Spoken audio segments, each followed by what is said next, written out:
Thanks, Catherine. Is this our new, Yes. Catherine, yes. Yes. This is Catherine. how you doing? Okay, you on? Okay. So, make the call to order the August 14th meeting, 7:30 it is, and start the meeting with, first of all, the approval or review of the minutes from July 17th. Any objections? Committee? Okay. Make a motion that we pass the minutes as they are. Second. Okay, so everybody, All in favor? all in favor? Aye. I'm 5, okay. Okay, our first wetlands permit application is Dawson and Drummond, 57 South Ferry Road. Let's get started. They're here to present or pick on us, whatever they're doing. Does Matt want to give an intro? Yeah, we should just. Yeah, His name. Matt's on, okay. Matt? Yeah, hey, good evening, everybody. Hi, Matt. Could you just give us an introduction on the 57 South Ferry Road project? Yeah, absolutely. Probably everybody's familiar with this property. It's just across the street from the medical center, surrounded by Mashomick on 3 sides or on 2 sides. It represents them, not the one you're talking about. Yes. Oh, you know that? Okay. Oh, okay. Yes. Oh, I'm sorry. I'm We're sorry. starting with that. I'm sorry, Matt. Yeah, that's okay. I've got both of Continue. them. It's all good. So what this project basically is they want to do a relatively small 15 by 15 addition on the side of the house, make it a little bit more livable. It's basement with storage area below and then a master bath on the main floor. There's an on-site pond, freshwater wetlands, which requires a wetlands review because some of the work is within the regulated area. Also there's a septic that's coming out, new IA septic going in. We're going to be relocating the supply well. There's very little environmental impact based on this project. It's really about as simple of a wetlands project as I've had in a long time, which is actually kind of refreshing. There's an existing studio on site to the near the property line on the north side of the property that's partly within the regulated area. Part of the project is to move that so it's in a conforming zoning location, both for zoning and for wetlands. We've got DEC, excuse me, we've got a DEC approval for the project and we've got a health department approval for the project. So it's really fairly straightforward. Okay, thank you, Matt. Yeah, you're welcome. Okay, you have anything? Well, yes, actually. And I thought you had some questions on this as well, but I'm not sure. When Paulette and I were visiting, one of the things that we had asked about was the studio and what would need to be removed in order to move that studio to the location that it's designated to be placed in. And it disrupts a lot of foliage. It takes down some enormously large trees. And when asking our couple here about their interest in doing that, they actually don't wish to do that. And so it seems as though it's environmentally the wrong thing to do, that they don't wish to do it, that it's expensive for them, and placing it would, cause moving it. So I guess they also had said, given the fact that they're surrounded by Mashomick, that they've been great neighbors, and that Mashomick has given them a letter saying that where that studio is placed is fine with them, even though it obviously is very close to the line. So I'm not someone who advocates ordinarily for us to, exempt people, but in this case, I'm not sure that I understand what we're achieving. I mean, following the letter of the law, yes, but doesn't it fly in the face of what we want to do environmentally? And does that make any sense? So this is the first time I've seen something like this, but so your opinion when you took a look? Yeah, well. I mean, I don't know how many people have been there, but I agree with you because you're going to make more of a mess moving it than you ever would Can I add something into Bring it that into as well? conformity. Yeah, go ahead, Matt. If Sure. I can add something in, we also have we have two DEC permits from this, actually. The first DEC permit was requesting to keep that shed in its, or the studio in its existing location. So as that currently exists within the DEC's regulated 100-foot from that freshwater wetlands, the DEC was fine with us keeping it there. But you're exactly right, moving that shed, or moving the studio is gonna create all sorts of disturbance. And from a wetlands point of view, from a wetlands review perspective, moving that building is a horrible idea. There's really no two ways around it. Yeah. Correct. It's already Okay. there, so leave it. Yes, Been there 23 years. that's Yeah. right, exactly. So you can remember. Who's asking to move it? How did it get talked about to begin with? Well, maybe I should say. I don't know that anyone was asking to move it, but I think because of the fact that they were interested in adding a bathroom, then this particular structure that had not been approved and was too close to the property line then became a problem which needed to be resolved in order to have the project that they really wanted, which is another bathroom. They have one bathroom. So, yeah, I mean, it just seems as You though, want to put a bathroom in the shed. It only has electricity. And That's a no-no. out there, no, they're not asking for that, just their house. the existing shed only has electricity, so there's no water there. It would be huge trees that are causing all sorts of benefit. Oh, yeah. And it's a huge cost that burdens us beyond just adding the wonderful new septic system. Right. Right. And it would disrupt the environment, I think, quite a bit.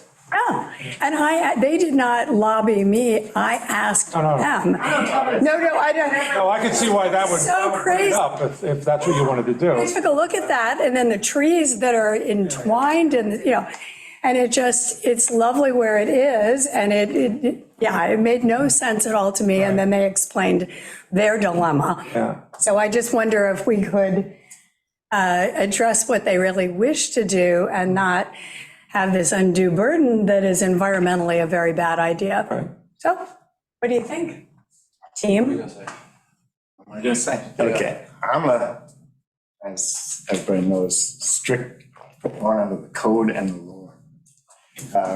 And due to that, I looked at it, and I think it's gonna be a shame to move it, but it is in the 100-foot, which this is a near shore overlay district, which doesn't allow any structure in there. And it's a non-permitted structure, which is a hazard. We don't know what's in there. We don't know if it's fire But protected. never had a building permit? Never had a building permit. From what I know, it hasn't. The building department that's told me that. Is there a way that they could get it evaluated rather We than? could also move the stairs, which is the only part that touches in the wetlands boundary. Right. Okay, That would help us do it, and maybe on the side or something. You still have to take those two big trees down. Well, no, if you move the this is the stairs, you can leave them stairs. there. Move the Yeah, The stair, there's only a portion of the stair, if you look at the map, yeah, right. that is in the boundary, and the rest of the shed is subsequently away from that area. Exactly. And it's a big cost burden to move that structure. So I'm really happy that that would be considered. And we always wanted to do the right thing. Of course. That's why we wanted to make sure that you fully could see what potentially could be done. But it does burden the entire project significantly, and it's been there 23 years. And we have a lovely letter from the preserve saying, we don't care if the structure's there, so maybe moving the portion of the stairs would cause it to be de minimis. That would really help. Yeah. I mean, Was it just that they couldn't find a building permit for it? I mean, you had to have a building permit, I would think. I don't- It's such an obvious place It was to Billy, do construction. it was a lovely Billy Banks who I really had a good time, like, I really liked him. And it was fine, and originally, the placement of the shed was not, but he gave me a permit to build the shed, so I have that. Yeah, so you should have, yeah. Then that should be on file. It should be on file then, Copy of the yeah. permit, I Paul? think we have that. I mean, Matt, Yes, I we think do. I gave Yeah. We have have that a for a copy of while the back. original permit. The issue with the shed wasn't necessarily its construction, it's just where it was located on site. So Okay. there is no Oh, I plans see. or anything like that initially. It was just for, The this structure. building, approximately 12 by 14 building. And as the way the permits were, 20 plus years ago, it was written on the back of a napkin and that was about it. So that's part of the problem. Billy Banks next to the appliance in there, so. But that's my opinion, that, it should be, if we just change the steps and take that out, then the building can stay where it is. It's not in that area, so that's fine. It clears 100 foot, that's good. That'd be great. Yeah. Take some of the dirt from the cesspool and put it where the steps are. Right. Well, plenty left over from And that. benefit all of the preserve because of the lovely pond that's there with the Right. new oats system. Yes. Which we're all excited about helping all the ducks and rabbits and everybody out there. Yeah, one suggestion, Matt, on the septic system. It would probably be better since it's 8 feet to water and 25 feet to sand. It's going to be a nasty hole, so it'd probably be a good idea to maybe cluster 5 4-foot rings together and just have one wick hole Yeah. rather than doing it separate. Otherwise, doing 3 of those holes, you're going to have a heck of a mess. Yeah, we can do that. We can also. If they ever look at doing- expanded, then they'd have enough for a 6-bedroom, you know? Yeah, The leaching part's going to be expensive, so. yeah, we can look at that. I also looked at doing a drain field as opposed to pools or galleys.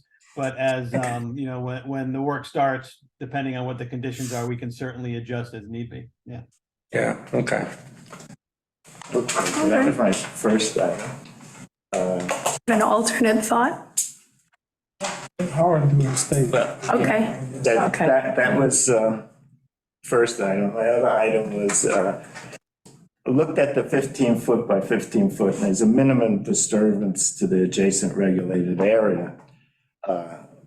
But one of the things on the permit is that Article D2 says explain, Oh, you're on page 5? page 5, justification. Explain why this project is not, cannot be located outside. And I guess the only explanation which we're getting is that it's costly. I don't know, I think if it was moved to the north side of the building, I don't know what the inside looks like, so I'm just saying what I'm thinking, is that the septic would be a lot less expensive to bring it from one side all the way around the building, dig up everything and get to the new location of septic system.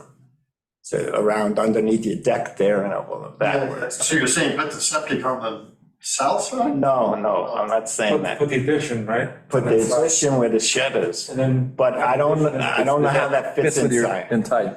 Well, here's the thing, the only bathroom in the house is away from the master bedroom. And it's between the other bedrooms.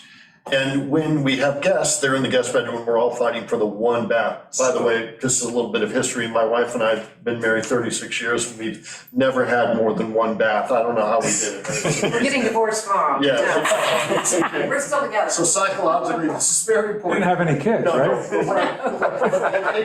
Location wise, the master bedroom, as you can see in the drawing, We have goes art. off to the south. And over there, it's logical to build the new bathroom around the existing fireplace. So the inside of the new bathroom will have what is now exposed brick of the fireplace inside of it. Excuse me. And that makes sense. It's already very costly, no matter where you put it. It wouldn't make sense to add another bath where we would have to walk out of our bedroom and past the one bathroom that's there into another location for the master bedroom. But that was a great thought, Howard, I could save some money, but the inconvenience Yeah, doesn't. not pay. what you want. yeah, Okay, and the, it's that fantasy of having the bath off of the master bedroom. What you're going for. Great fantasy. Yeah. Okay, so that's it? No, let's see. Oh, you got another one, Howard? I got the explanatory form. We're gonna need a vegetation plan on the disturbed area, when you take out the steps and when you build the structure on the other side, 15 by 15, there's gonna be vegetation disturbance, so we just need, what do you plan on planting there? I mean, we looked at the Rose of Sharon, a beautiful plant, I don't know what's gonna happen to it, but just so there's some indication to the building department that some vegetation is gonna be replaced there. Oh, definitely. Yeah, we we hope talked about to that. take the beautiful foliage and trees and bushes that are on that side where the master bedroom is and the fireplace is. And one contractor suggested just moving it in a straight line and it'll cover up the new structure. That side of the new structure that's the roadside, Right. has no window, so it's a perfect side. So basically just taking what's there now and moving it like a door over to be parallel to the driveway. That way it would save all that vegetation, which we love. Those Right. bushes Yeah, have we'd like been to save there, it if we I can. think, for about 35 years Yeah. from the prior owner. And this was the original Samuel Smith house, as you guys all know, who used to own all of the preserve in the 1800s. Now, his foundation is off to the side, up to the south. That sounds like a good idea. That's Maybe we great. just put that in and, what you intend to do there, that's logical. Yeah, we definitely want to save that vegetation that's there at all. Hopefully you won't cut it with the roots. It looks like it's Yeah. far enough away, so Yeah. that's the thing, so it should be okay. Yeah, And to get the septic pipe to the septic system around that area, just, a good, Matt will be able to solve that for you. Matt can do that very easily. he's our man. He is. That's been great. Right, okay, anybody else? I had just a question about the vegetation, which you covered, so. I've just, Howard, I agree with sort of the code. The code should be the basis. But within the buffer area, we have, that's why we require a permit for that. There is some discretion. So as far as the shed is concerned, I think it's an environmental concern or a sort of nature concern, nature-related concern, where I would say that justifies an exception. Leave that shed alone because we're creating more damage by moving any of that and moving the ladder out of it. Okay, there's a bit of an infringement, but I would say that's the discretion we can use and leave that shed alone. Because it's the same reason that we use not to allow projects in the wetlands. Right. It's the impact on the environment. And to draw that circle a little further, I think that makes sense. Where I don't agree is on the extension. Financial reasons of the owner, as opposed to the wetlands code, that just doesn't apply for me. Right. It doesn't. Okay. That's socializing your financial problems on the community, which put the code in place for a reason. So therefore, I would say that one. I have a problem and would, maybe you just need to think a little more and be more creative to make that work. Put the extension somewhere where it's not in the wetlands, in the buffer. Okay. I'm sorry, the extension is how far into the wetlands buffer, Matt?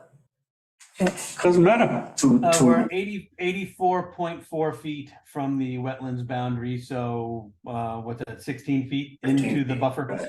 15 and a half feet, yeah. Oh, okay. It's a 225 square foot structure, I mean, 15 by 15, and I agree with you with the code. But it's between the 75 and 100. Yeah, it's between the 75 and 100, and there's really minor excavation because it's almost down. If you look at the elevation, there's really, Well, to move it we into still get the, our buffer. yeah, to move it into the driveway would be really hard because that's all they've kind of got going around there. Right, So you'd cut that off. That'd be pretty difficult to do. You'd have to slope, you'd have to kind of change your whole driveway. yeah. And you'd have to remove some very big, huge, beautiful cedar trees, Right. which we did not remove, even though we put solar in, because they're very valuable to the property and they're beautiful and living creatures right there. Agree. So, I don't know, I mean, I could reiterate what I have and then we'll take a vote on it, that's all, you know, deny or approve it, okay? A majority. All right, the 4 items I have was relocate the studio stair, which clear of the adjacent regulated area. And that would take out of the 100-foot section. So that was one thing that I have.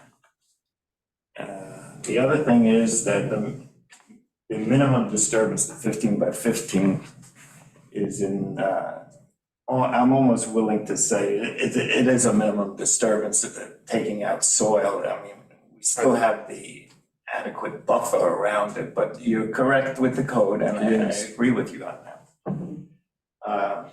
The explanation for the D2, we know is due to cost, so that's okay. We don't have to put that back in. Plus, I shouldn't say for cost. I mean, it's for accessibility from the bedrooms to the bathroom. You know, and the interior would have to be completely redesigned, and it's just, I don't think that's necessary. I'll cross that. And the vegetation plan so we got 3 items. It's the relocation of the stair to clear the adjacent area. I'm saying we should allow a minimum disturbance of 15 by 15 in the regulated area, and then a vegetation plan showing the disturbed area for that structure should be presented. A motion to accept or deny this? So do you want to wait until we have a vegetative plan before we vote on it? Or just want to say they need to put a vegetative plan together when they get it to the town board? Right, that the I just want you to building department's clarify aware that. of that, so. Okay, all right. It has to be put in, so. All the plants, wetland plants have to have a vegetation plan, right, so in the code, so. So should we vote on that? Yeah, I'll go with Howard's plan. Okay, how many are we getting? I go with my plan. Did you get a second? Are you seconding? You're seconding Did it? you get a second? Okay. All right, and then we're voting? Vote on it, Okay, on 4, 4 and 1. then- yes, 4-1 on that one. 4. Okay, Okay, Yep. good. Thank you for coming. yes, We thank appreciate you for it. being here. Thank you, guys. Thank you for all your hard work on this board for the Yeah. protection of the island and the people here. We do appreciate it. Thank you, Matt. Thank you, Matt. Bye, everybody. Bye. Thumbs up for Matt. Okay, that is very, Yes. now, that one I can. This is for Catherine to take. Type up for us. The second one is the 169 Ram Island Drive. Thanks, Max. Right. Matt's on the headline here. And we appreciate having Matt because he explains things nicely, whether we accept them or not. Yeah, that's it. The floor is yours, Matt. All right, thank you. This one's a little bit more complex than the last. I think everyone's pretty familiar with this property. A couple of years ago, it was in front of the town board for a wetlands permit because of the bulkhead issues. And it was in the middle of a foreclosure at that time, and I think the bank came in and they did a wetlands permit for basically shoring up the property. I don't think any of that work was actually ever done, but in the meantime, the current owners purchased the property and they've come up with a plan to redevelop this site. Part of it is rehabbing some of the existing bulkhead that's in place, and part of it is removing some of that bulkhead and dropping the elevation down a few feet. So we're coming from about a 10-foot elevation at the existing bulkhead down to about a 5-foot elevation to the new stonework and revetment that's going to be put in place. That's on the northwest corner of the property. Then when we come in landward, the existing pool and existing dwelling are going to be coming out, and a new small plunge pool in the front of the property on the water side of the house is going to be installed. A new house spanning about the same distance as the existing house is now, but being a little bit bigger in the going toward the road. an accessory sleeping building, and then a swimming pool and patio between the main house and the accessory swimming building, the accessory sleeping building.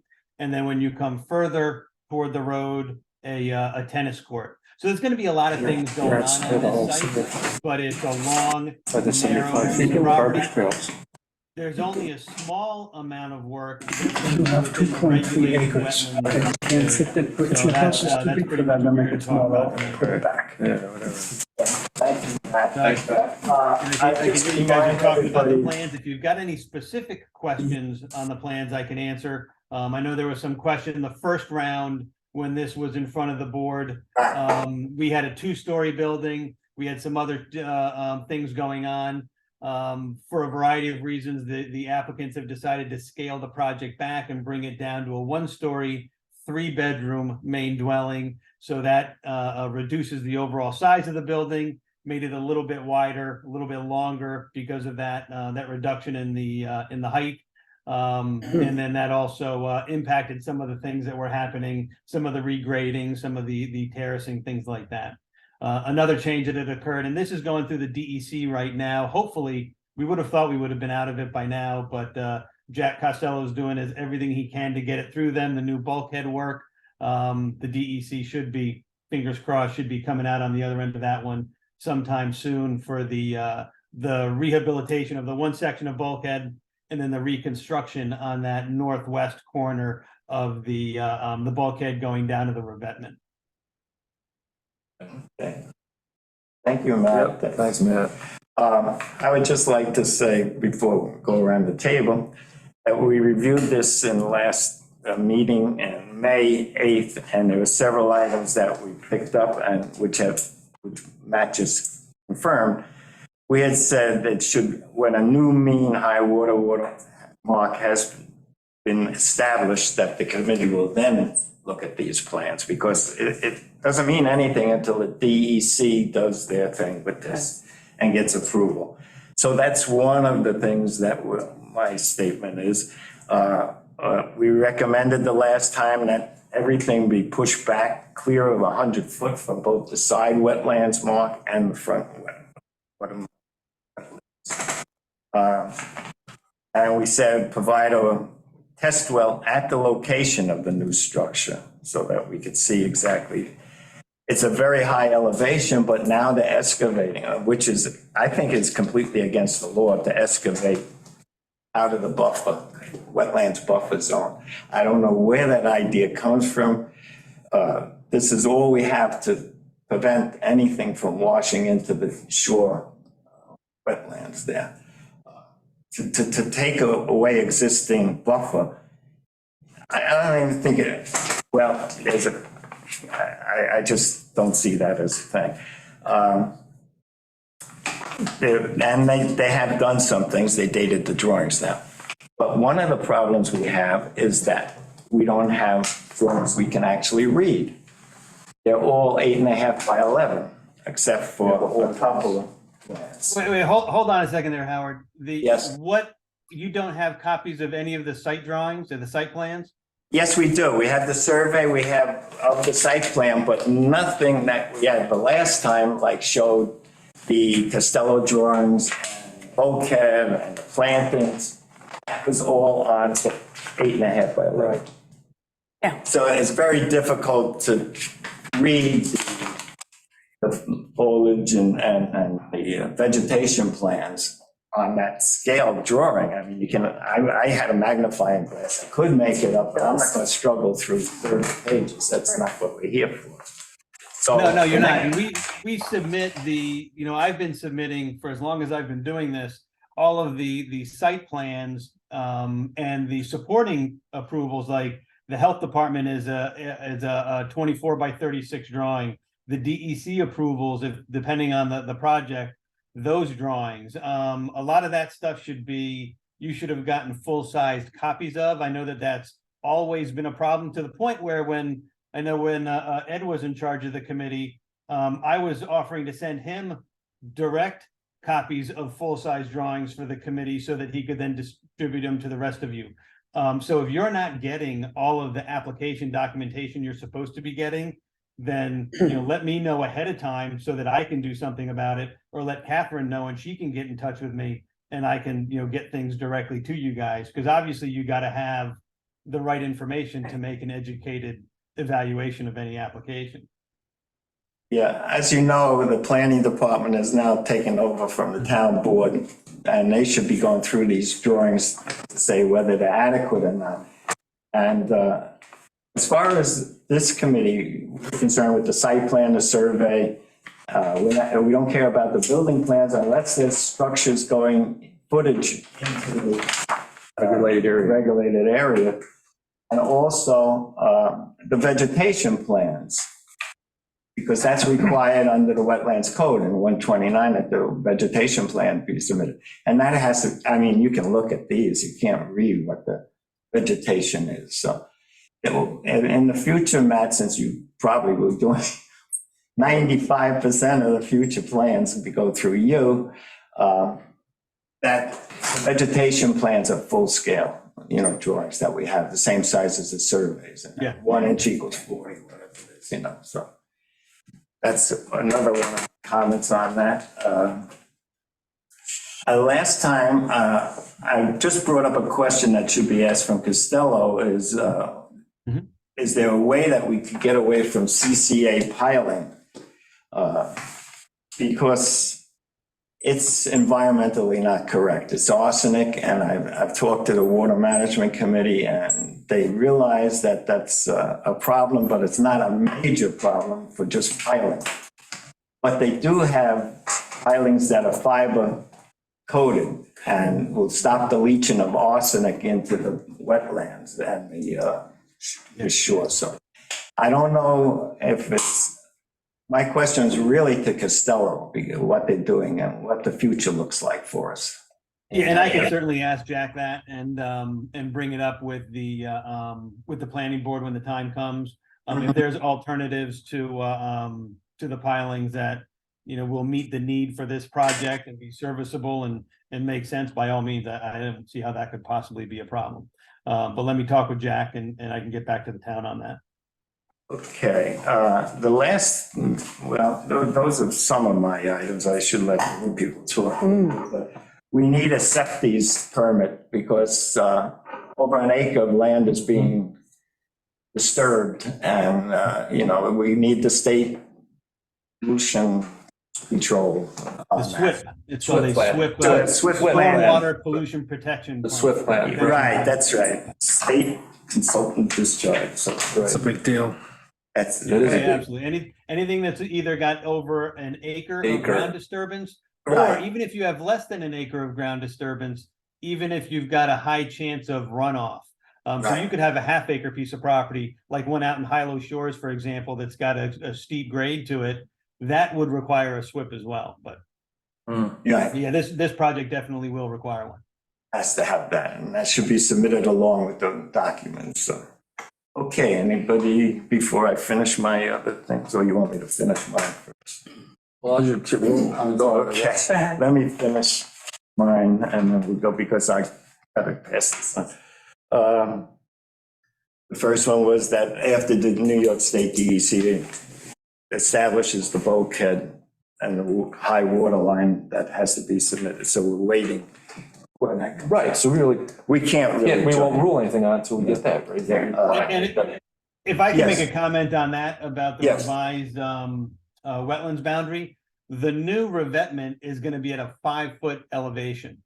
And it's gonna be in a lot of places, the same location as the existing bulkhead. In some locations, it's gonna be a little bit landward of the existing bulkhead.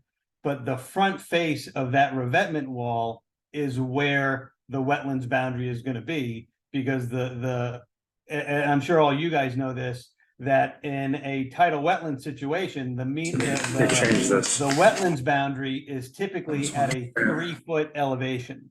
That's where you're having mean high water around Shelter Island, is at a 3-foot elevation. So with this revetment having an elevation of 5 feet, the front face of the revetment is going to be the wetlands boundary. Wetlands boundary. That's just where it's gonna be. Right, okay. Okay. So that's where the 75-foot to 100-foot mark changed from the original, I was And you can from see- the, right? Yeah, on my drawing, I have, let me see which drawing it is on, what's the number? Yeah, on C1, I've C1. got there's a couple of different red lines on there. The first Right. one, the most C word, is a 75-foot bulkhead setback. There's another one that's just landward of that one, which says resulting 75-foot wetland setback. That's the 75-foot setback that's resulting from the new bulkhead work. in that stone wetland. Right. Yeah, so Here. that's why I called it out as the resulting one, made it a little bit bolder so that you could see that there was a difference between what the existing one is and the Right. and the resulting one is. okay. And the other thing was, that, the entire project should be moved clear of the 100-foot. I mean, the code 129(2) and 3 says everything should be out of the house. There's a driveway in the 100-foot here. There's garbage cans in the 100-foot. It's just, Inside the 7, plunge pool is in the 100-foot. Yeah, not okay. We got a long piece of property here. Maybe we could shorten up the pool a little, Yeah. something. I think it violates the code. That's the main thing That's it. that we should- That's the way we see it. And naturally, my other question, explain T.2, justification for the permit. When it's obvious it's a violation of the code. I don't know, man, I'm a little disappointed that maybe you couldn't convince them to move out of 100-foot, but the consultants have to be made aware that we're gonna enforce the code. And that's. Well, it's Patrick Loftus-Hills, Mr. Chairman, if I can speak. I am the owner. Yes. And I'd just like to be fair to Matt that he has explained in great detail all of the requirements of your requirements. But I also believe that there is a discretion, maybe not with the CAC, but there is a discretion between the 75 and the 100-foot setback. We are actually reducing the footprint of this house.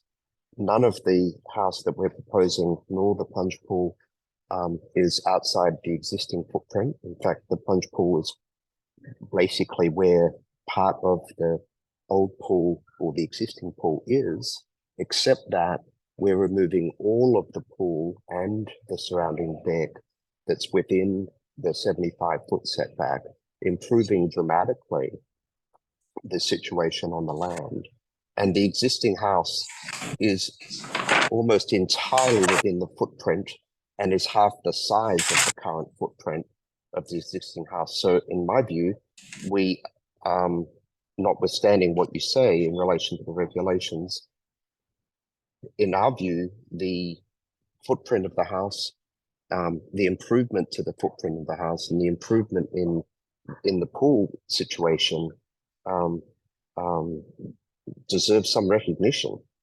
And, we are removing a whole lot of the house and a whole lot of the pool that's within that setback and improving the situation dramatically. I understand what you're saying, sir, but code says to stay out of that 75-foot, and a code specifically says no driveways within the 100-foot. 129(2) and 3, and it's Howard, shown let me- later. Let me ask you something on that too, because I Yes. just want to make sure that I'm clear, because when I'm talking to my clients, I'm giving them advice based on when I look at chapter 129(2). And for this perfect example right here, an existing structure on a lot with a bulkhead. Even if we assume the existing structure goes away, so we're saying it's all new expansion. New construction outside of the footprint or all other new construction is not allowed within the vegetative buffer. We're all clear on that. But it says a permit is required for that construction within the adjacent area. So it doesn't say you can't do it within the 75 to 100-foot zone. It says you can, you just need to get a wetlands permit for it. I believe the same thing is true with driveways. You can't put them within the first, it says no on vegetative buffer. Obviously, you can't do it within 75 feet of the wetlands, but the section of code you were just referencing saying that this is not allowed, it says it is allowed if you get a permit. So a permit is required for a driveway from 75 feet to 100 feet. So it is certainly allowed. You just have to get a permit to do it. Well, it's not allowed until you get the permit. And that's where the discretion sets in. What is a convincing reason why this house has to encroach on the 100 feet? That the old house was there? No, the old house is gone. It's not gone, but we could leave it there. Well, if you want to keep it there, then keep it there. Yeah, but that's a spurious argument. No, that's not a spurious argument at all. If your architect can't figure out, let me finish, please. If your architect can't figure out how to build that house with all the amenities you're planning, and I totally appreciate that you want them, on 2.3 acres or whatever that parcel is like, within the other setbacks, then maybe get another architect. I don't see, to say the reason why we want to encroach on the 100 feet is because the old house encroaches on that line. That doesn't hold up in grammar school debate course.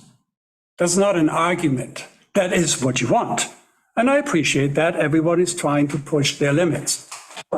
No, That doesn't give us a reason to use our discretion. Correct. Or we use it and we say, no, you haven't given us an argument as to why we should allow it.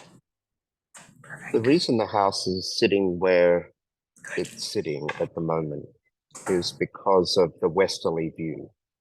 And the architect, to be fair to the architect, was trying to encompass the westerly view and the view to Bug Lighthouse. That is the reason that they wanted it to sit where it is, because Of course. But that's an aesthetic desire of yours that has nothing to do with why you have to encroach on the wetlands. I'm not encroaching on the wetlands. The wetlands is 75 feet. Well, on the buffer, same difference. No, it's 75 No, foot. it's not. It's absolutely not. It's not. It is, because you require, in your view, it is, but in the law, it's 75 feet. That's what it says. no, the discretion applies to the 100 feet. In the 75, you can't do anything. 75. I know, and we don't, and we aren't. And in fact, we're removing a whole series of parts of that building that's existing from that space.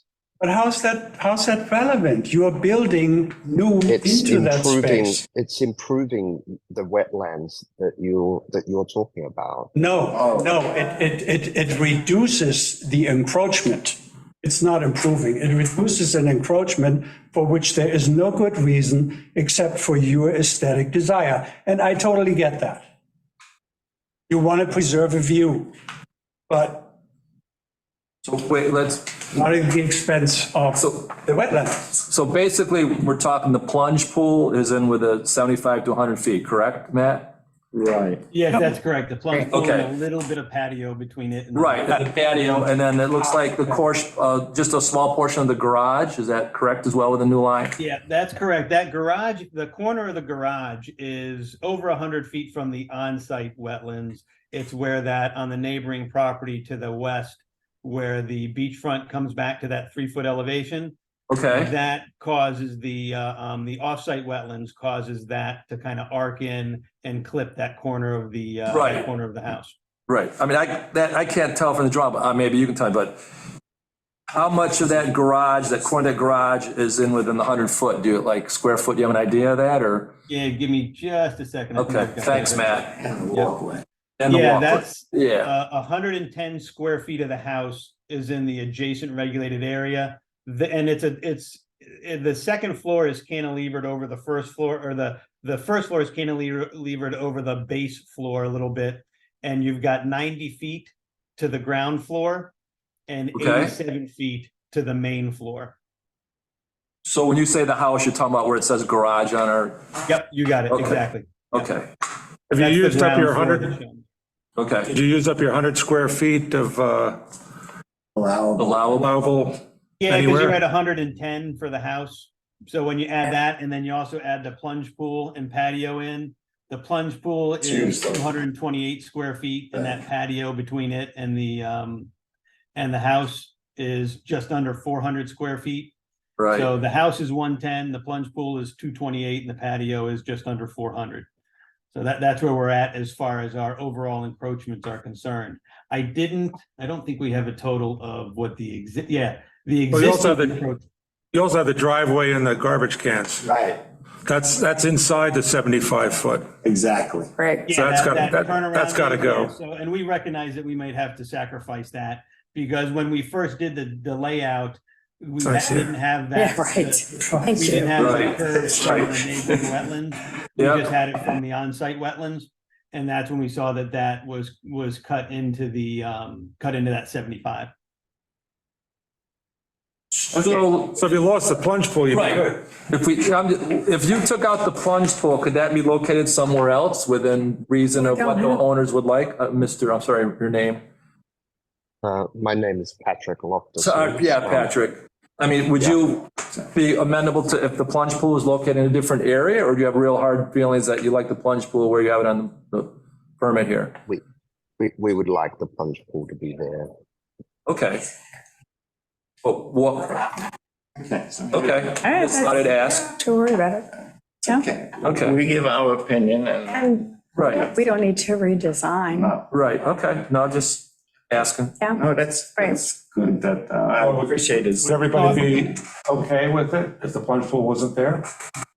I have other things there. I mean, Okay. first of all, the driveway has to come out. Right, well, and Matt garbage cans and Matt implied that he that's something can that work work on around that. that somewhere. Right. To me, the stickler is the plunge pool and The edge of the garage. the garage. I mean, how much would the house or the garage have to be moved back, Matt, to get it out of that area? I mean, talking 10 feet? I don't know, 20 feet? Hold on, let me see if I Or can- even changing the angle. Or the angle of the building? I don't know which would That would- Patrick would be more amenable to, I don't know. Yeah, I would have to sit down and talk with Yeah. the landscape architects and the architects and everybody who's Right. worked on the project to say, Right. so I can't really. You know, Okay, it's 13 feet, give or take, into the area, just right. straight numbers. If the building was twisted a little bit, could we accomplish it? We might, I don't know. I'd have to talk to the other design professionals on it. Okay, no, I just thought I'd ask. Yeah, no, absolutely. I appreciate getting consensus as soon as we can, so please ask all the questions. Absolutely. Sure. I mean, Should I reiterate what I had here about the, what I have think written so. down, and you could say is, resubmit plans after New York State DEC, and ACOC. the SWIFT plan? Bulkhead, no, that's a different one. Okay. Approves the bulkhead approval. That was my Yeah, but first item. this application is not for the bulkhead. This application is simply for the house. We're No, not but it's seeking part of- approval for the bulkhead. And we're not That's- seeking approval for the change. We're doing it based on the existing bulkhead. If we get approval or have to change or leave the bulkhead how it is because of the DEC, nothing will change. So we are not seeking approval with in relation to the bulkhead or any change to the bulkhead. Yeah, that wouldn't actually change the high water mark. No, it wouldn't. And it's The not changing the idea- high water mark or Right, anything else. So, Right, no, I realize that, but you're taking away an awful lot of Yeah. regulated buffer zone by excavating down to 4 feet from 12 feet. That, we're going down to 5 and the high water mark will remain in the same place. no, I'm talking about the buffer, or vegetation buffer in the 75 foot. At the bulkhead is down to 4 feet at one point from what we had at 12 feet originally. So we don't have that filtration of the land trying to get and what we want. in that area. You're removing something that's been there for, I don't know, 25 years, and you're excavating out this filtered surface of land that we use. So anyway, Well, I understand I your don't- objections, and we'll just list our things and let somebody else, the planning board, has to figure it out and list it. So let me just read, so that's it, resubmit the plans, that's for item 1. 2 is no excavation of existing regulated wetlands buffer from 12 foot to 4 foot. That's the second one, that's the one I just What you mentioned. just said, Correct. yeah. 3 is move plunge pool, house, driveway, roof leaders, and dry wells out of adjacent vegetated buffer. And here I say, see 129.2 and 3, which, 129, it definitely says no driveways. It says it right there. Item 4 is indicate 75 foot and 100 foot from adjacent, and that's now on the plan, so we could take that out. That's on there, okay. Scratch that item. Okay, 4 was with the Costello on the CCA. That's just why we can't use the fiber reinforced polymer cover that they've been coming out with to keep the arsenic out of our waterways, which is something that I know it's available, and what the reasons why it's not proposed in this case, I just would like an explanation of that. And then 5 is our why answer to D2, justification for, I'd like a written response on that. And 6 is that we require the SPDES, which is the State Pollutant Discharge Eliminating System. Right. Elimination system. That's the 6 items I have. Wait, hold on, let me stop you for real quick on the last one. You said you're looking for a speedies permit on this? Well, that's what they call that pollution to swim. That's the one it is. I'm sorry. Requires a The wrong one, yeah. SPDES permit. At least it did when I took the course 3 years ago. Okay, so you're looking for a SWIP plan is what you're looking for? Right, exactly. That's Yeah, that's part of the building permit application set. Once we get the DEC approval, the health department approval, the town wetlands approval, all of that along with the SWIP, which would be approved by the DEC and the town engineer, would all be submitted to the building department as far as, you know, as part of the building permit submittal. That's typically how that ends up working. If the town wants us to do it differently in this specific instance, we certainly can. That's just kind of a little cart before the horse scenario. Well, as you know, we have a new code on who approves the wetlands now. It's no longer the board, it's the planning. I mean, it's no longer the Right, town board, board. town board, it's the planning. So I'm gonna leave that in as a thing, an item that we should consider. And you can explain that. I appreciate that. So should I make it? I mean, I would say, since it's brand new construction and it looks, again, a lot of area that could be used to try to get everything out of the 100 foot, I think we really should explore, you know, that option before we approve anything. Because, as you said, it's a large piece of property and it looks like there's space that could be done. Yeah. So, and I understand, Patrick, why you want the building where you do. Sure. And we, you know, understand that, but because of the beautiful piece of property you have, we're hoping that you can work out a way to, you know, help the environment in that area and try to get everything out of the 100 foot, and then you should be in good shape. I make a motion. So, I mean, are we gonna make a motion to accept it as it is, or with those factors that you have We should listed? make a motion. I say that we should make a motion to deny. the Deny, right, yeah, application. right, as is. With these 6 caveats that we. Recommendations. Recommendations, right. That's correct. Okay, so the motion would be to deny the application with the 6 items that you shall add. And Okay. ask for, right, So I'll second that. Okay. okay, Oh, all right, all in favor? 5-0. Yeah. Okay, thank you, and Yes. Mr. Loftus. All right, thank you very much. We appreciate it.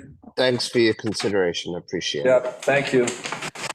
Okay, Interesting one. That's that one.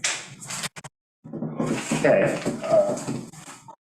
We got Dan next, who's not here. yeah, I'm just looking for one. I got it. Got it. Underneath. Okay, the next item is invasive plant and recommended plant list. Dan couldn't make it tonight. He's working on it. He's working with the town to try to get somebody. What we're trying to do is to get pictures of these plants. Just to mention the name doesn't help me personally. It will help everybody, and it's been done before. So put on the website? Yes, Oh, the okay. website. Got it.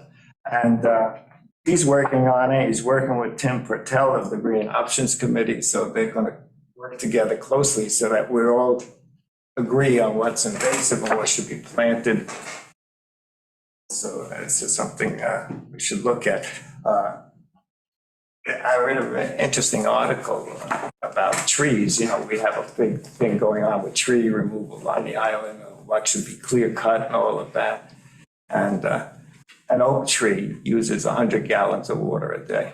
And Oh, for transpiration. yeah, so single family house of 2,500 uses like 300 gallons. So if you have 3 oak trees, you use as much as that house. So you want me to But cut down the oak tree? No, I'm not saying that. It's just a consideration that we should think about when we're saying vegetation plants. Let's say, what kind of tree should we put in, or bushes that? So just Now, how does that compare to another big tree? Well, the weeping willow is the worst. It's more than 100 gallons. And it's What about big trees? They're all dying. They're all dying. They don't take much water. They take a lot. I go. They're always near the ponds usually. Yeah, but I don't know. Yeah. When you stand under a good beech tree, you're always about 10 degrees cooler than everywhere else. Yes, unfortunately, we have a disease that's, Right. but it's just something I want to Yeah, that's say. interesting fact. Yeah, I like that, Howard. CAC article for public is by Roxanne, and she's got to do some work on it, work with the code and Steve. Yeah, Christina, I just sent you, and yeah, you probably took a look at that, yeah. Yeah, so, but what I did do is, you know, I went to the town, and there's CAC folders, and I was able to find the August date of when this committee was established, but I didn't know the code, you know, what ordinance number or whatever, that I don't have. So, It was a town law, like a Shelter Island code. That's what we, like, because the town law, we don't like. I think so, yeah, that's. Speaking about the state. Yeah, I mean, the way I read, when I went out and took a look at all of this, I was just trying to say that we're kind of officially established. So that's what got me involved in the first place. So I was taking a look at the state of New York, and the state of New York gave all municipalities the opportunity to, or mandated that they have these sorts of committees. So I was just really, initially when I wrote this months ago, trying to suggest that this is part of a New York State plan to be looking at, you know, preservation of our communities. So that was what I was doing. And then I had what I thought was the correct number for the ordinance. But when you said, where is that, or where'd you get it from? I don't really remember, because I wrote it so long ago and I didn't keep all that. So I thought maybe it would be easy enough to find, so I went to the town. But when I went through their old records, it says resolution on the top. You know, it's old, you know, from the 80s, and there isn't anything that says resolution number 42.62. None of that's in there. So I just don't know where else to go to look. Yeah. So I guess I would say, if you can, this isn't something that I think we ought to spend a load of time on. If there's a way to find it, I think it's nice to reference the specific ordinance.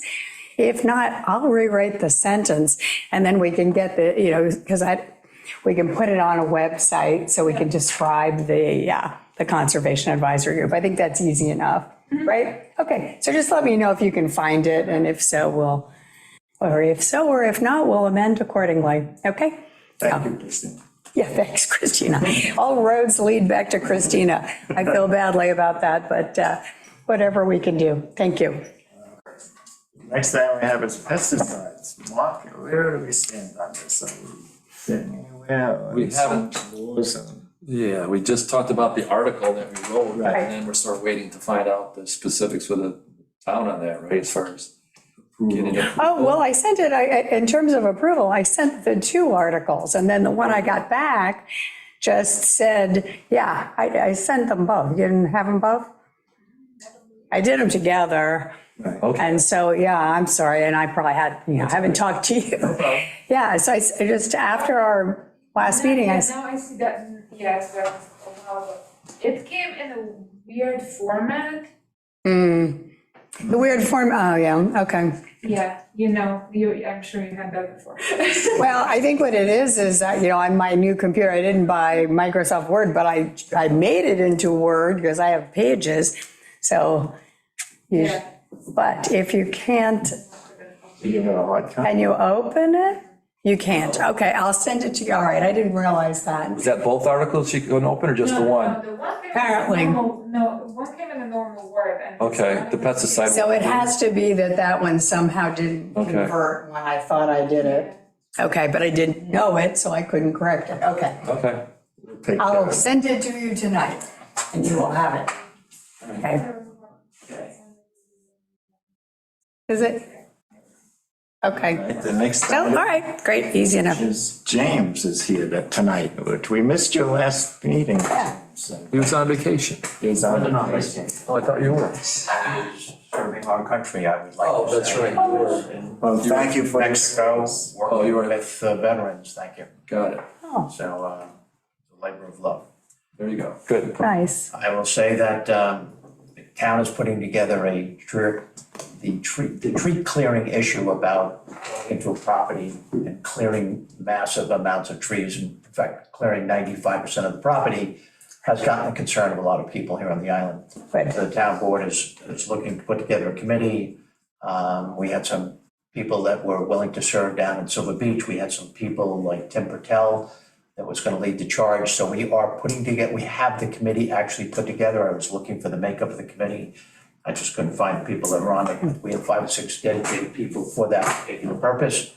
We're going to take a look at that issue about, is there a better way that we can tackle this issue rather than just mass clear without any vegetative plan in place, what you're going to replace it with.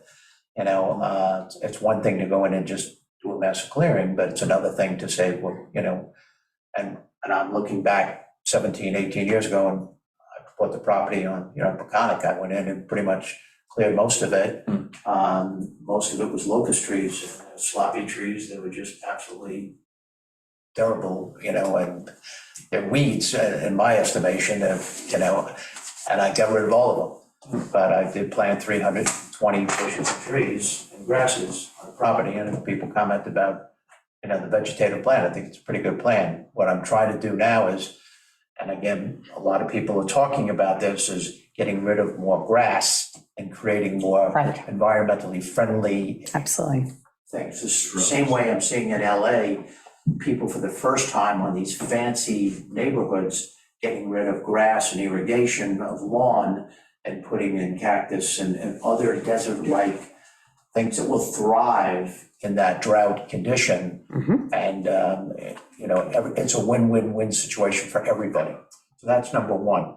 Number two is Newsday did an article last week. They interviewed Suffolk County Water Authority on the greatest abusers of water. And if you read the article of the top 10, all 10 were right there in the South Fork. It quoted somebody about, I thought the number I meant to bring the article with me. I'll bring it tomorrow to the town board meeting, of something like 125, 150,000 gallons that the average homeowner of 4 or something uses during the course of a year, and whatever it was during a period of time. And the person at the top of the list was a person from Southampton that used 12.5 million gallons, where the average home was using 125,000 gallons. If you do the math on that, that's 8 times 12.5, which is about 100 times greater.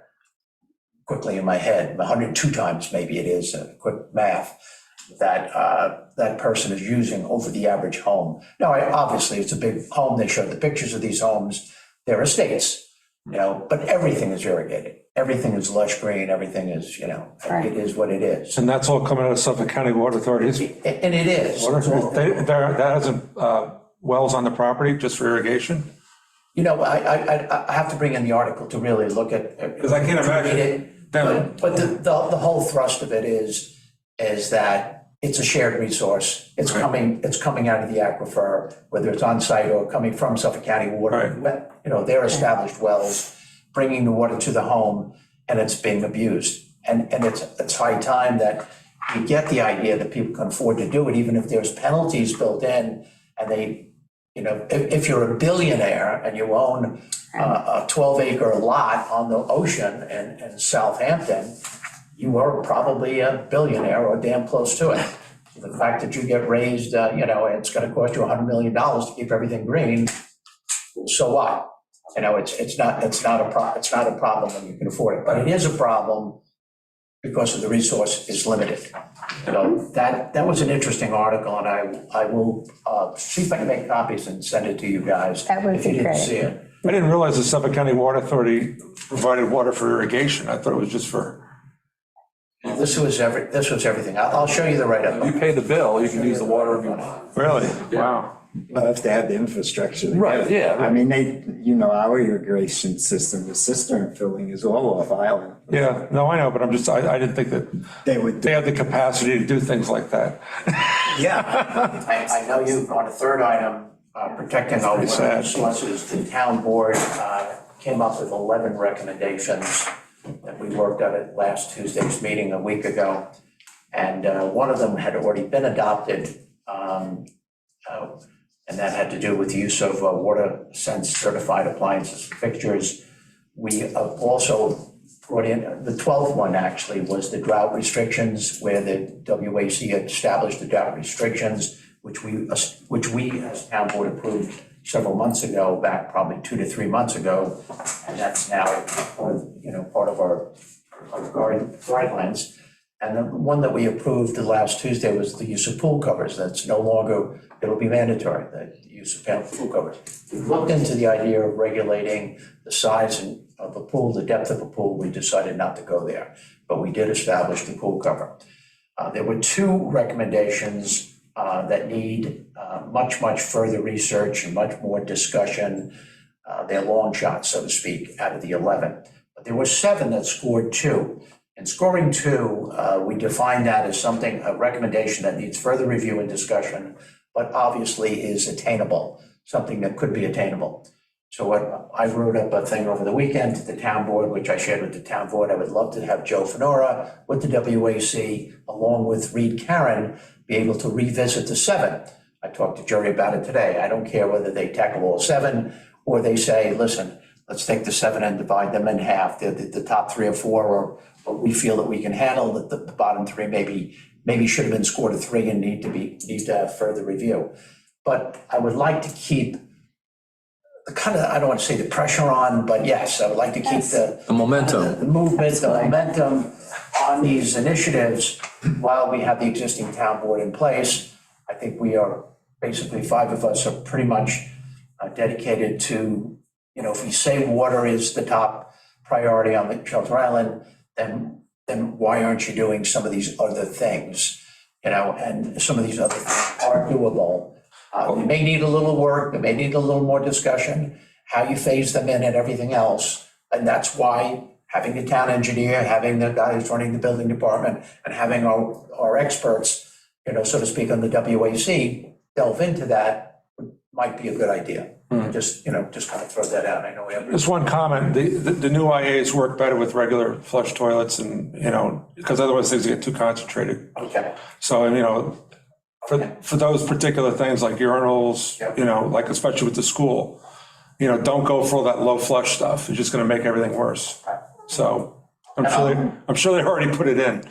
I think everybody's been on board with it, but Meg and company have done an excellent job sending out these responses to the Red Triangle homeowners, which I guess there are about 400 homeowners, of which 141, 167.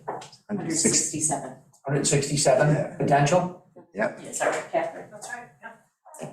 But I thought, you got back 160. Back on it. Oh, no, that's, I was getting to that. 450 was the number. Okay, the number, we'll get back 167, okay, so the return rate was somewhere around 40% or somewhere around that, right? Good. Close. Good. And that's almost unheard of. Yeah. So the fact is that we're gonna be able to test a vast amount of people that live in the Red Triangle. So rather than shoot from the hip and say what we think, we're gonna find out through water testing. We'll have the hardcore data to be able to say, is it necessary? Is there, what's there? How bad is it?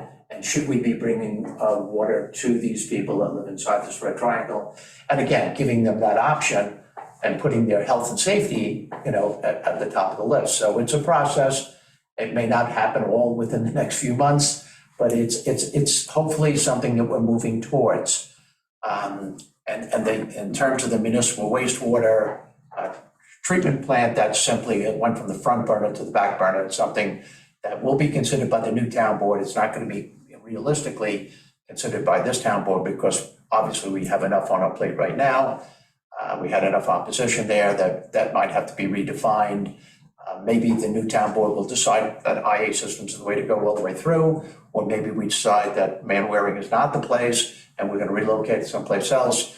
But that's for future town board to be able to discuss that. So I think environmentally, I wanted to explain, I was going to cut in, but I shut my mouth on it. I wanted to explain to that homeowner the fact that, when he brought up the negotiations part of it, by the way, we went from 2 stories to 1.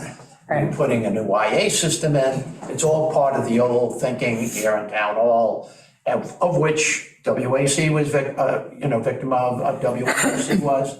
This CAC has been give and take, barter and negotiate, where now the pendulum is moving more back to honoring the town code. Unless we're prepared to change the town code, the pendulum is moving back towards, it is a big piece of property. I know what you want, but there are 4 or 5 things inside this regulated area that there could be moved out. I mean, definitely could be moved out. There's no way of saying it's a but you have the property to be able to do it. It's not like you're sitting on a quarter of an acre where you can't do these. And then you might have to spend the 75 to 100. Correct, and we've seen that in the past. Correct, yes. But, so I applaud you for your stance. I think you're moving in the right direction. I think you do have to, part of this is educating everybody, and I know Matt's still on call, but again, it's still important to get that education out to people that this is the direction that the town is going, so that when people sit down, the architects sit down with the future client, again, you could explain it in one of 2 ways. You could go back to the way we were operating years ago and saying, well, we've done some good things here, and I'll highlight those good things. And maybe we'll be able to get these other couple of things through that will need some type of exception, to the, because they're inside the 100-foot. As opposed to going in the direction that you're going, saying that, we have been reasonable, but we really have to honor the town code more. So that's kind of like, I think we're all on the same page. I think obviously good common sense should always prevail, but I think getting a harder line is something that, again, 3 of us are leaving the town board, and Amber will be back with Meg and 3 other people to determine what they would like to see happen, for the future. Right. But I think that's the direction that we're trying to lead people in. The wetlands are important, that we try to preserve them. And I just ran off a document, this document. I went to a seminar last Wednesday with the PEP. This is the New York State DEC using natural measures to reduce the risk of flooding and erosion. It's a 300-page document that I've been reading at night, going through. That'll put you to sleep. No, actually, it doesn't. Actually, it's pretty intriguing. But the wetlands are going to play a very important role in protecting this island in the future. So it actually adds more credence to the fact that the direction that you might be going in. Because it's the same direction that PEP is going in. Right. You know, they want to get away from and the other interesting article I was going to bring out, and I'll just throw it out to you. I forget the exact, $1.2 billion the Army Corps of Engineers was spending along the South Shore to protect the Outer Banks, so to speak. And one storm last year counteracted all of that goodwill. I mean, if you read the article, you see, and that was the guy from, what's his name, that Friends, McAllister. McAllister, yeah. Seven? Yes. Seven So he McAllister. puts out, and here's the picture of the house up on stilts. And if you saw what it looked like before, the new dunes had been established and everything else. Right. And we don't have to go to the South Shore. We can go right to Real Point, work out when the dredging is finished in the end of January on a cold day, and look at how beautiful it looks, and come back 3 months later by the end of spring, take a look at the damage that's done, walk out there now, it's the further damage that's done. It's really Mother Nature is dictating. Right. So we are changing our plan there, rather than, we're actually resubmitting back to the Army Corps something that will, rather than talk about protecting the $1.8 billion worth of assets, which it's interesting, they don't care about the $1.8 billion of assets of the 118 homeowners here, but they spent billions, 1.2 billion to be exact, to protect the assets of these people that built the homes in areas that eventually were gonna go wash into the ocean anyhow.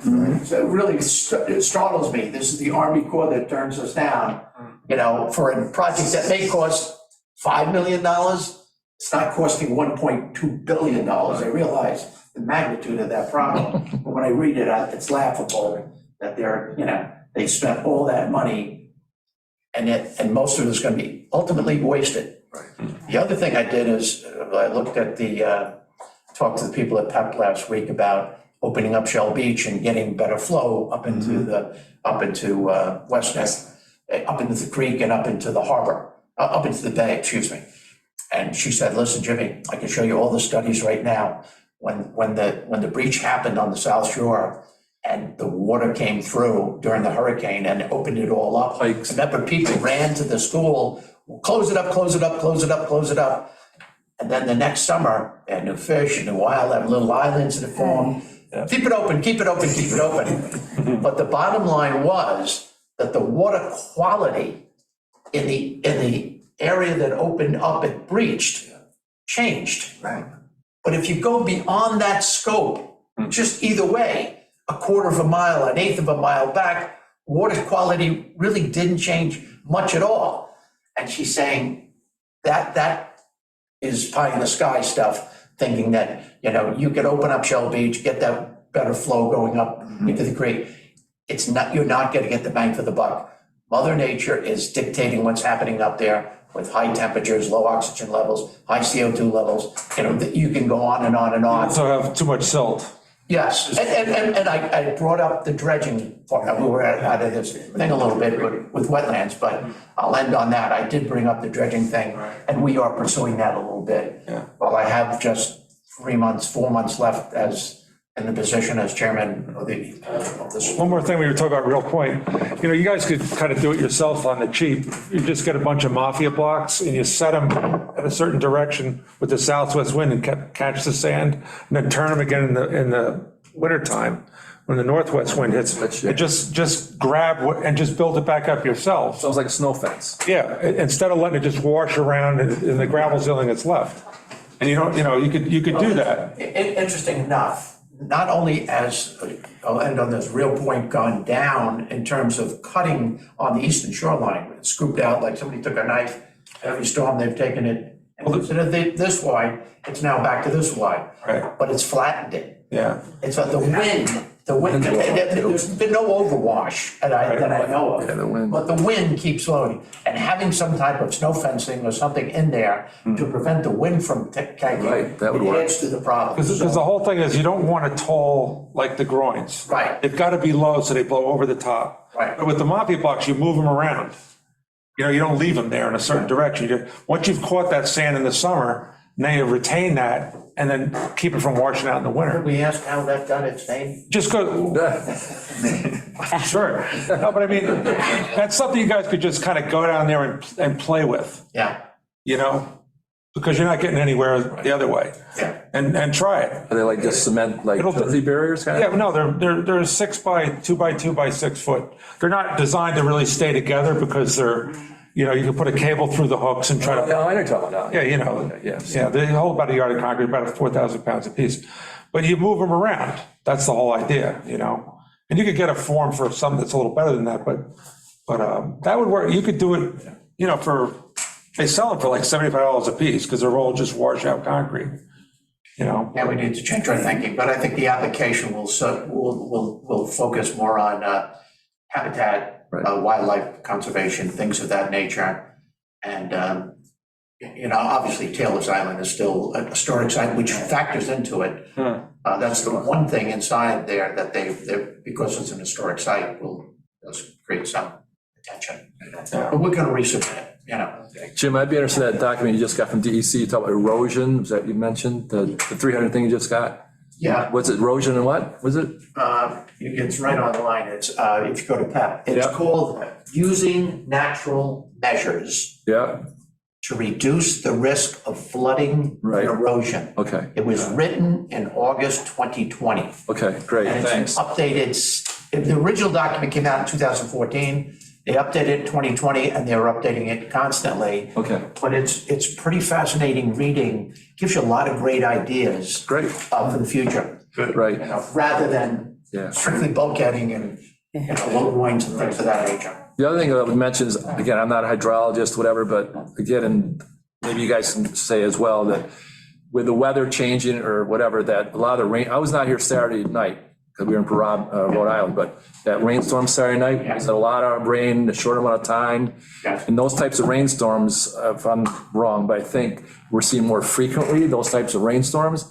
We have heavy, heavy rain for a short amount of time, and I don't know how much of that water gets into the aquifer, because it's such a lot of rain in a short amount of time. Well, at 1 o'clock, I got up out of bed, I went down to open up the pool cover, so I wanted the water in the pool. Yeah. And it was 4 or 5 minutes into the rainstorm, because the lightning really woke me up. Right, yeah, And then there's so much water in the pool in that downpour, right, it wouldn't retract. wow. So I got it back 4 feet, ran a hose, and out there in the lightning, ran a hose, put the plunger, the pump in there, and fill it. Yeah. Pool fills up almost to 4 inches the I guess- next I day. guess the point I'm trying to make is, I think if I remember correctly, we get an average of like 44 inches of rain a year. Right. Let's say, just for number's sake, 20 of that inches comes in downpours that we get in the summertime. Compared to in years past, we had much more gradual rain. I know we haven't seen any rain this summer. I know, but I'm saying that. Two last week, we had one that was an all dayer. Yeah, that was a nice rain. That It was was a a great nice rain Right. compared to the Saturday night rain, correct? I'm just trying to say, if you say, oh, we got 40 inches of rain, but if 10 inches of it is these torrential downpours, I don't know what percentage that water gets to the aquifer. You go, oh, well, we got 40 inches of rain, that all should went to the aquifer, and it may not necessarily, because our weather patterns are changing. So something to think about for the future, I guess. It's our water advisory committee. Right, yeah, but- Considering that, Good. they're very good at that. They got a lot of report, a lot of good people on Well, that. they can catch a lot on Goat Hill if they just re-terrace and redirect it into those little woodland areas. And, you know, just bowl it up a little bit. Jay Carter's talked about that, I years. think Amber, that's something. When Jay was on the committee. High on the list on. Yeah, that's a good thing, to especially since they're going to be putting wells up there. Jay, put a group of people together and looking at recapturing that water at Goat Hill. It's just a berm right along the road. Yep. I remember days, you know, on some rainstorms, you could kayak down there. I mean, it would come off the top of that hill, Right. down towards North Fork Bank or the restaurant now. Yeah. I mean, it was unbelievable. It would come down. So like this phrase too. But that's an easy thing to do, really. And I think Joe would be a major player there and have to design something to, because the more you can prevent from running off there, the more you're feeding back into the existing. Oh, yeah. Well, they have that whole wooded area there in between Yeah, the greens. That's perfect. Just run into there and let it go into the ground, you know? Yeah. You just have to put a little catch basin, catch it, big pipe, and just shoot everything back over to there. yeah. So, All right, thanks, Jim. Thank you. Old business, the art and crafts fair. I thought I was the old. Not yet. I'm getting there. The August 26th is the date, and it's from 11 to 5, and I'll be there to open it up like at 10 o'clock and set up the table, but if people can give some time. That's on a Saturday or Sunday? It's Saturday. Yeah, I can come It's in for a an new hour, so. location. It's behind the school now. Behind the school, Right, where the because of the softball septic. field is, Yeah. yes? Okay. By the tennis court. Tennis courts, right, oh, and Deval. Entrance yeah. is through Deval. Deval, right. I'll come down after lunch. Okay, good. So wait, what time are you gonna be there, 10? I'll be there from 10 to 12. Okay, I can come, I'll do like 11 to 12:30 or something. Yeah, that's good. How's that? You said you're There, coming in the 12:30, afternoon? yeah, Does that sound good? Okay. yeah. 12:30 to. What is it? I'd rather you put in the septic system. I know. Yeah, really. It's still 2, right, or something? Yeah. What are we up to, Pat? Are any totals? I'm not sure exactly, like 160, I think, so far altogether on the island, something like Oh, that. I thought we were at 2. Maybe. I don't know, I haven't asked. Yeah. We might be with everybody. With everybody, man. Yeah, with everybody, we might be. I just feel 700 less than a swimming pool, so we still have a long way to go. Yeah, we're doing neighborhoods now, trying to get Howard's neighborhood straightened out. Right. So what are we gonna have at the table? I mean, We're gonna have the table, I'm gonna have the same brochure we had last time. Okay. Goodness for the island, and maybe we can get something. if the, Absolutely, we certainly should if we be. get approval, can we have those articles printed, or we have to wait for the town to approve? Christina says yes. Well, yes? Okay, All right, great, yay, thank you. thank you. And do you think we could have anything from Dan also? I mean, that's I'll really, get a hold of Dan, Yeah. I'm so busy Yeah. right now, I don't know. Yes. I'll I talk mean, to. even, can we print that sheet that we had with, even if we have the list, yeah. We Yeah. can print that up. Do we have an article on dark sky? No, but we should. yeah. I appreciate your thoughts on that. So we should, I'll know, get it by the 26th, but, a while ago, when I was looking, so we should be able to find something online that we. oh, right, yeah, we've Just not created online. ourselves. Okay. Lighting fixtures and By the town, Yeah. and just bring it in. Yeah, Are you gonna be let's around? Can you help at the Can you table, or? set the yeah, of course. Okay, what, do you have a time that you like? in the afternoon? like Afternoon, okay. 2 o'clock or something. What time is it in, 3? Right, 3, yeah, 11. And 11 to 3. 11 to 3? Yeah, so I have afternoon. Okay, Okay, so let's say from 2 to 3, Yeah, that, and then I'll be back to clean up. some. okay, all right, and I can help clean up. okay, all right, So I think. all right, you got it covered then? No, what are they gonna have? They're not gonna have it at the school, right? No, you have the behind, on the By the south tennis side, courts. down towards, not on the tennis court area, with Next. parking.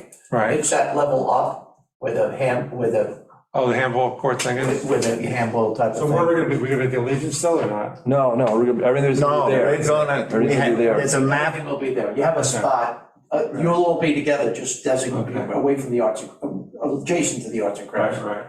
So there'll be, Right. Right. Tim Pertel has made a chart, a map of the area, but I think it's still in flux. The final, we won't know, so. but the school looks like the septic thing is moving along well. Yes. It Yeah. seems like that the parking lot now is the last of the, Is that the pave it? they just have to, yeah. And the last item we have is the ethics code. So You have the code, in here, and we Yeah. have to sign that we read it. and then sign and get it back to Robert. Boulet. Barbara, Oh, jeez. Okay. Yeah, Yes. it's, so we can include people that's. If you read it and you want to hand it to me, I'll hand it to Barbara tomorrow. If you have the document in front of you, if you've read that thing, if you haven't read it, you might want to read it first. Probably the same thing that I'm signing at my job every year. That's it. It's on the back page if you just. Just give it. Yep, Print your names and then. it's basically a liability insurance requirement.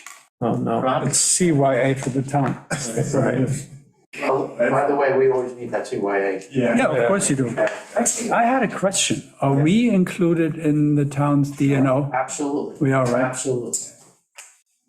Unpaid employees, unsalaries, right? unless you did something quite bizarre. Yeah. Yeah, no. You're in the normal operation of working as a CAC member. Correct. Visiting a property or something of that nature. You never know when we're gonna snap. If you entered the premises, something like that, did something foolish, Yeah. Right.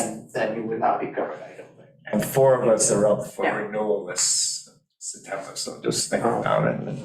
Town. No, but I mean, when you look at some of the people that whose property we're looking at, Yes. they can just sue you until you just out of. Yeah, we get that. Yes. I put a $500,000 retainer to an attorney and say, make his life as miserable as he can. And life ends. I make a motion that we end the meeting. If you don't have a defense from someone else. One more thing. Oh, Yeah. good. I was reading a reporter last week and some doctor was trying to blame the Lone Star tick on the arrival of turkeys, which is really Not a false. little backwards. Yeah, I mean, the Lone Star was here long before the turkeys made a rebound. It decided to eat the hell out of the turkeys, the ticks. So they're, Interesting. the turkey is not a tick's friend. We met with Clean Options Committee and Deer and Tick Committee and we did have Conservation Protection Committee and us, just 4 of us met to talk how we could help get rid of the ticks now that we don't have the 4-poster. And we're getting into shrubbery that we could clear out of different wooded areas, widen the paths in the preserved areas so that they don't affect people and stuff like that. So it's just something we're working on the side, the 4 committees are working on, so. And I will say that the big 3 are education, dressing appropriately for outdoor activity, and walking in samples and walking into areas. And number 3 is the wider paths, which, Yes. again, you can't walk 4 abreast and brush up against the side of the stuff, you have to walk the looking at. You think it's worth revisiting like the Daminex type thing where they had the little tubes, Oh, yeah. the cotton balls and For the, the mice. Yeah. They talked a little bit about that. I mean, to be honest with you, what we really gave serious thought to is what they're doing in North Haven, they're doing door to door. They turn it over to neighborhood associations. If I was the president of Silver Beach, I'd get every area vice president go to visit their homes in that area. Each one would have to visit about 30, 32 homes. And go knock on the door and get them to sign off on it if they live within the 250 feet of Right. the device. Right. We had 3 devices down there, 3 or 4 devices down there. You'd have to actually measure it out, see which homeowners are affected. We did it in North Haven successfully. So in the last 2 years where we went with, since they passed it, it actually increased the number of people posters that they use good, rather than decreased it. Yeah. Because people recognize the problem. It's becoming a real Oh, yeah. issue. You can't escape that. Again, I just took one off a 5-year-old grandson today. yeah. Yeah. Yeah.